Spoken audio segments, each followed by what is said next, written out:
안녕하세요, 템입니다. 오늘 가져온 이야기는요, 짧은 이야기예요. 자, 2018년 미국 캘리포니아주 헤이워드에서 존 게투르라는 74세의 노인이 살고 있었어요. 아내와 자식이 있는 평범한 노인이었어요. 11월 20일 오후였는데요.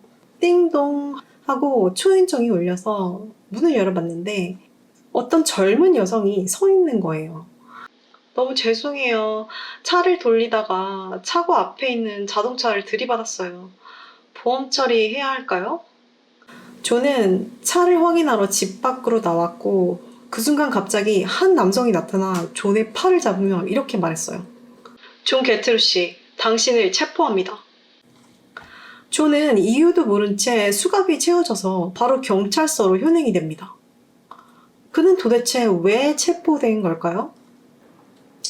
한 달 전 1973년도에 있었던 미제 사건의 재수사가 열리게 됐는데요. 이 사건은 45년간 미해결 상태였어요. 최근 유전자 계보 추적을 통해 당시 범죄 현장의 DNA가 존과 일치하다는 걸 알게 됐는데요. 존은 유력한 용의자였어요.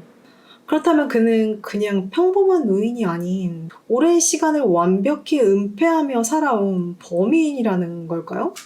존 게트루는 미국 오하이오주에서 태어나서 아빠의 직업 때문에 18살에 독일로 이주했는데요. 그곳에서 15살의 소녀 마가렛 윌리엄스에게 나쁜 짓을 하고 살해했는데 이 사건으로 존은 유죄 판결을 받고 독일에서 5년을 복역한 뒤 풀려나게 됩니다.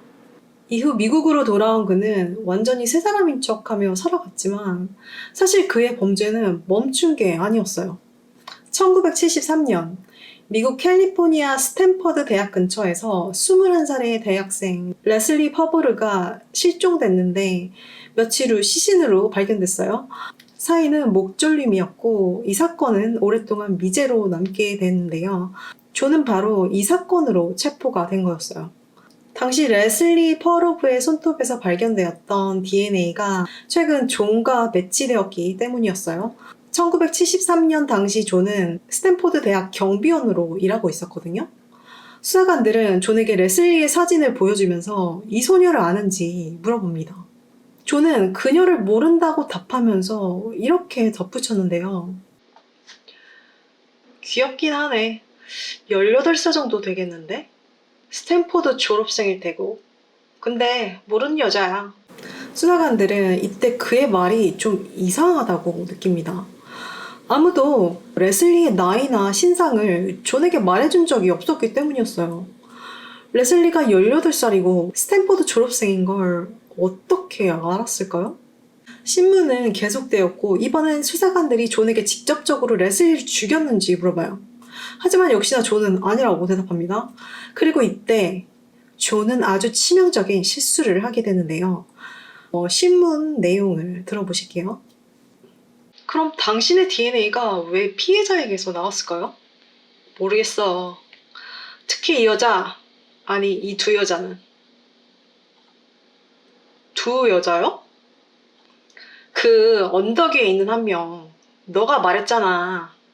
두 개의 다른 장소를 말하고 있는 거 아니야? 무슨 언덕을 말하는 거죠? 존은 웃으면서 대답을 피했고 수사관은 그가 스스로 자기도 모르게 어떤 정보를 흘리고 있다는 걸 깨닫게 돼요. 다른 하나는 뭐죠? 기억이 안 나는데... 두 명의 소주잖아. 두 번째 여자애가 어디에 있었든 간에 말이야. 사실 레슬리가 발견된 1년 뒤 1974년에 또 다른 여자가 발견되었거든요. 피해자는 21살의 제니 테일러라는 여성이었어요. 그녀 역시 목이 졸린 채 버려졌고 이 사건 역시 미제로 남았죠. 존은 자기도 모르게 2명의 여성을 언급하며 또 다른 사건의 자백을 하고 있던 셈이었습니다. 수사관들은 이때까지만 해도 존이 말하는 두 번째 여성이 제닛이란 걸 알지 못했어요. 자백을 받기 위해 신문은 계속되었고 존은 부인하면서도 이때 또 다른 단서를 흘리기 시작해요. 난 무죄야. 이 여자가 누군지도 모른다고. 이 여자가 첫 번째 여자든 언덕의 여자든 간에 난 모른다고. 첫 번째 여자라니 무슨 말이죠? 아니, 너가 2명이라며. 2 여자라며.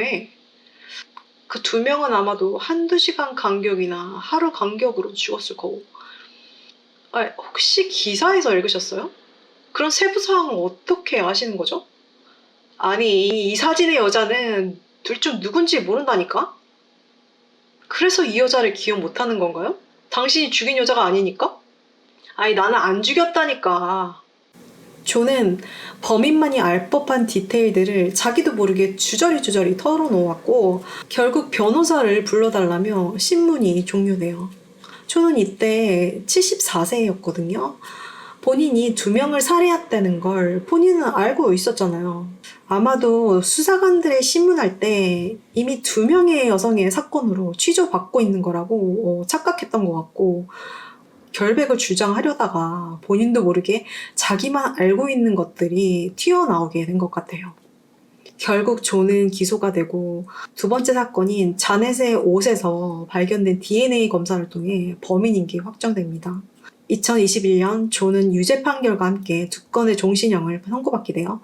수십 년 동안 법의 심판을 피해온 연쇄살인범 존 게투르의 끔찍한 범죄는 이렇게 자기도 모르게 흘린 말실수를 통해 45년이 지난 뒤에 밝혀지게 되었고 그는 2023년 9월 복역 중 자연사로 생을 마감하게 돼요. 그의 DNA는 혹시나 모르는 또 다른 미해결 사건에 대비해 계속 데이터베이스에 보관 중이라고 합니다.